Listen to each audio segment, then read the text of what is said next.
I'm an Australian former trade negotiator and the director of a think tank in Geneva called the Geneva Trade Platform. I've been asked to say a few words about the tremendously exciting world of tariffs and how they connect to climate change. I'll do my best to try to condense a lot of information into the next 4.5 minutes to hopefully give you some sense of what these things are and how they intersect with what I think you're trying to do or trying to wrap your minds around.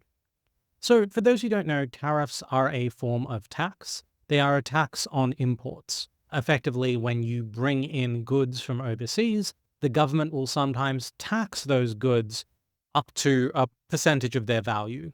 They are effectively meant to discourage you from purchasing something from overseas or from a specific country overseas and encourage you to buy something that was either made locally or made in a friendlier country, one you have a free trade agreement with. So how do they connect to environmental challenges and climate change? There are a couple of ways. If you think of them as a tool in the toolbox of government, that tool can be used to do really three things. One is simply to just discourage trade. If you believe that trade itself is environmentally harmful, you can use these kind of taxes to discourage it.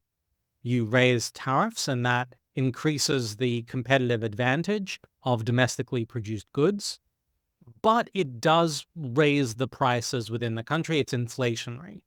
And something that you should be aware of is that those increases will tend to fall on those with less disposable income first if you do them broadly. There's just something to be aware of. It's a trade-off, and you can think about the balance to get that right. The second, probably more interesting thing you can do with them is to rebalance differences in how we regulate the environment. So if the United Kingdom brings in a regulation that requires a factory to be more environmentally responsible, that increases the costs on that factory and means that the things that factory makes are more expensive. So what you can do is then say, I'm going to introduce a charge at the border to make sure that if foreign producers don't have regulation like ours or a price on carbon like the one we have, they won't get an unfair advantage. It can effectively try to eliminate the commercial incentive to be environmentally negligent, and it can try to prevent producers from simply evading UK regulations on how things are made by making them overseas and selling them to you instead. The challenge to think about here is that, especially for developing countries and smaller businesses in developing countries, it can often be really hard to prove to the satisfaction of UK customs or EU customs or whoever that they are being environmentally responsible, because those countries have less sophisticated governance, less trustworthy institutions. It can be hard for them to satisfy that they are in fact doing the right thing and thus shouldn't be hit by a tariff.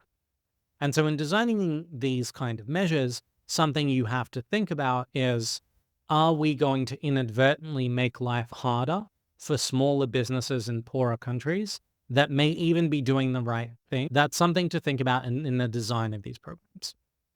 The final thing you can do with tariffs from an environmental perspective is use them to nurture your own domestic green industries. So for example, if you want to build a solar panel industry in the UK, one thing you could do is initially shield it from competition by having higher tariffs, allowing them to flourish without quite so much external competition by making them more attractive to UK buyers. The challenge with that is that you are then effectively raising the costs of those things and slowing down the deployment of green technologies. So none of that is to say you shouldn't consider raising tariffs. It is just a very brief and truncated summary of the choices you can make when it comes to raising tariffs. You could also go the opposite direction and look at where the United Kingdom still has tariffs on goods that businesses need to be greener, and you could consider lowering those to make them more attractive. That's another option. And that is environmental green tariffs in just a few minutes. I promise you there is a far deeper lake of complexity here, but hopefully that's enough to give you a shape of some of the debates and allow you to start asking more of the right questions.